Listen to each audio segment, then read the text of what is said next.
Welcome to this part 2 of Bread Reads. Again, we're going into the continuation of this very tragic story of Goku and Anne Frank until the end of time. Part 2. A Saiyan's Law. 1 month. Well, it didn't feel like a month to Anne Frank. A Jew in hiding from the Nazis, it seemed more like a year. 1 month since the fateful encounter with the mysterious man from another world she only knew as Goku. The handsome stranger had stepped through time and into her life and disappeared without a trace. Anne was almost sure that they'd never meet again, even though not one day passed with her dreaming of him. Little did she know, however, that their lives were tied by an unbreakable red string of fate. It was another boring day in the secret annex. Anne sat on the bed of her room, writing in her diary. It never occurred to her, however, that this entry would be her last. As she wrote in the quiet attic, there was a loud noise from downstairs. Her heart jumped with both fear and excitement.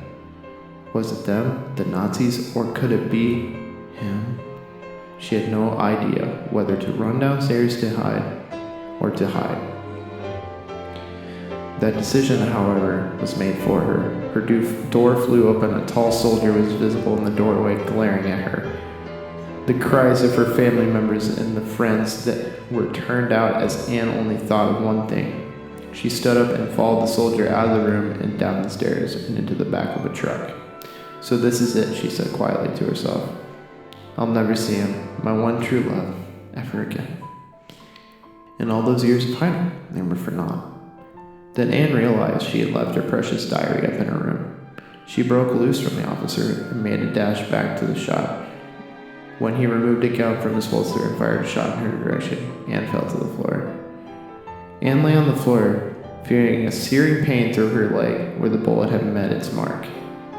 The Gestapo officer menacingly moved towards her, grinning, when all of a sudden there was a blinding flash of light, causing the officer to shield his eyes. A huge cloud of smoke appeared next to Anne, blocking her from the soldier's vision. The smoke was cleared, and in front of her was for quite a surprise. It was Goku, holding Anne in his arms, standing next to a huge metal capsule. Goku cried. Goku! Anne cried. You made it back for me. Goku smiled. Anything for you, my dear, he said. Our love will never be lost, not until the end of time. The Gestapo officer turned tail and ran, but Goku was too quick for him. After laying Anne on the concrete, he dashed towards the Nazi and knocked him down to the ground, unconscious, with only one blow. Nazi scum, muttered Goku, and spit on the enemy's limp body and returned to Anne. Here, I have something for you, Goku said, as he removed a small beam from his pocket. What on earth is this? Anne asked. Goku smiled. Remember how ignorant she was to what everyday life to him. A senzu bean, he said. Just eat it. It will cure your leg. Anne followed his instructions and popped the bean into her mouth, as the wound on her calf magically healed. Now come on, commanded Goku. We got some Nazis' ass to kick. Anne jumped on the mysterious Saiyan's back as he launched into the sky. After only a few moments, the two of them arrived in Berlin. Tanks were parading down the street as Adolf Hitler himself stood on a platform overlooking it all. Stay here, Goku said, dropping Anne in a shaded area under a tree. He then flew straight towards a parade of tanks, fist outstretched. Screaming as loud as he could, the soldiers below him scattered in terror, while the tanks tried to aim their cannons at him. He was too quick and nimble for them, however. He opened the hatch to a nearby Panzer and then headed inside. After dispatching the soldiers in control of the war machine, he took the wheel. He fired round after round into the crowd of Nazis, soldiers occasionally firing at other tanks. After only minutes, there was nothing but a cloud of dust and corpses. Goku emerged from the tank's hatch, smiling that he has done his duty. After all the dust cleared, there was only 2 people remaining on the parade ground. Goku, the Saiyan hero, and Adolf Hitler, the most evil man to ever walk the earth. Anne watched nearby fearfully as she saw the 2 men stare at each other from what seemed like hours. Her one true love and her ultimate oppressor, it seemed to come down to this. So, Hitler said joyfully, you took out all of my men. However, you aren't going to defeat me. Hitler then jumped down from his platform and down onto the street in front of Goku. Pulling a chain gun from the ground nearby, Goku quickly jumped behind a ruined tank as Adolf opened fire. The tank made decent cover, but it wasn't long until it would be torn apart by the hail of bullets. Goku had to act.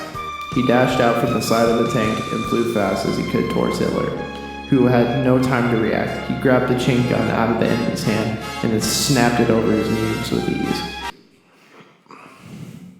1 second.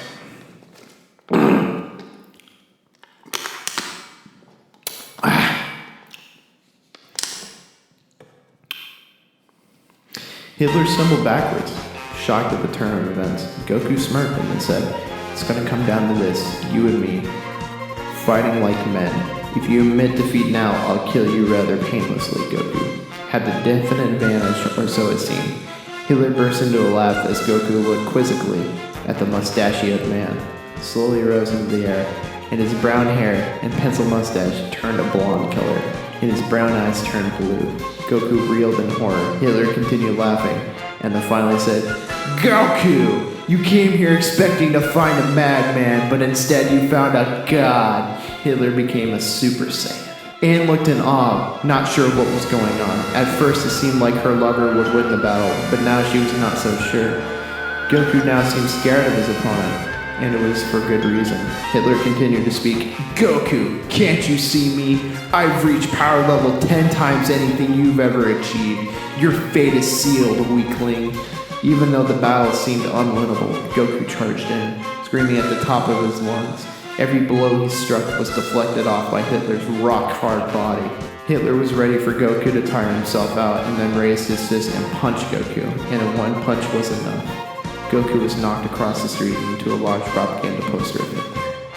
Thudding to the cold, hard ground, Hitler laughed, thinking that victory was in his hands at last. Goku, however, was not ready to give up. Bruised and battered, he rose from the ground, limping in Hitler's direction. The Nazi leader laughed. "You still want to fight? Don't you know when to give up, boy? You can hardly walk, and you expect to beat me, conqueror of Europe?" Goku ignored Adolf's taunts and continued to stumble his way forward. Finally, the two arch-rivals were standing face to face. Goku stared Hitler into his eyes and then screamed, "This is for love!" and flew up into the sky, his hair turning blonde, his eyes blue, and an aura of power radiating from him. Hitler looked in horror at Goku. He had made the ultimate achievement. He had become a super ultra power Saiyan.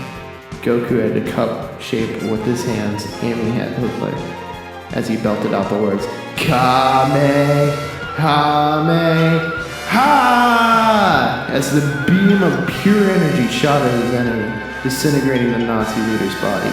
Goku then collapsed to the ground in a heap, exhausted from the fight. 2 years later, Anne and Goku had finally reached the date of their wedding.